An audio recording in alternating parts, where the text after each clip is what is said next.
বেকু রাস্তা দিয়ে যাচ্ছে, আপনারা কি কেউ মানা করতেছেন যে বাজারের পর রাস্তা বা যে কোনো রাস্তা দিয়ে যাচ্ছে, আপনারা কেউ মানা করতেছেন? দোষ তো আপনি করেই, বাড়ির লোকের তো দোষ নাই, দোষ আপনি করে, দোষ আমা করেই না। আমরা কেউ মানা করতেছি, তাহলে দোষ আমা করেই। এই যে রাস্তার অবস্থা, এই যে আমি দেখাচ্ছি, এই যে রাস্তার অবস্থা, এই দেখো।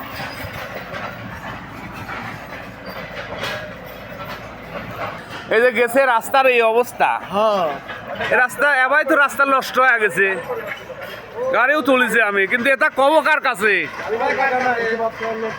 এটা লোক কয় না, আমি আপনি কব নেই কবি না, আমার নেতার আছে রাস্তা কিনে নিয়েছি, গাড়ি উঠাইছি। এই গাং কাটা প্রজেক্টে যারা এইসব কাজ করতেছে, এইটা আমি আপনি খালি দেখার লোক, কিন্তু আমরা কব কার কাছে? এই যে বেকু যায় রাস্তাগুলি নষ্ট করে দিচ্ছে, কেউ কিছু করছেন না আপনারা? কিটা মানা শোনে না, কেউ কিছু কই পারো না তোমরা। লাভ হয় না, সেনাবাহিনীর টেন্ডারে কাজ লেছে, এই রাস্তাগুলি যে গোয়া লাগে না, গোয়া মারি ধুই যাচ্ছে, তা নাউজুবিল্লাহ। আর হক কথা কইলে পরে দোষ, সকলেরই দোষ। এই কাজ করি, হ্যাঁ, এই টাক যায় 16 টাকার টাক, 10 টাকার টাক যায়, 10 টাকার।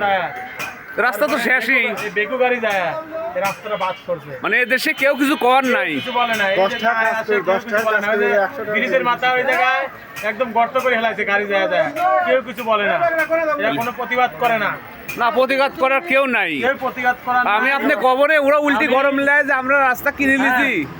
আমি আপনার মাধ্যমে বলতে চাই জনগণের কাছে, এই রাস্তা এগুলার গাড়ি যেন বন্ধ করা হোক, অতি বিলম্বে এসব গাড়ি বন্ধ করা হোক, এসব গাড়ি জানেই না চলে আর। এই রাস্তায় তো শেষ, খালি বৃষ্টিটা ওভার দেন রাস্তা একবার উঠে যাবে নি।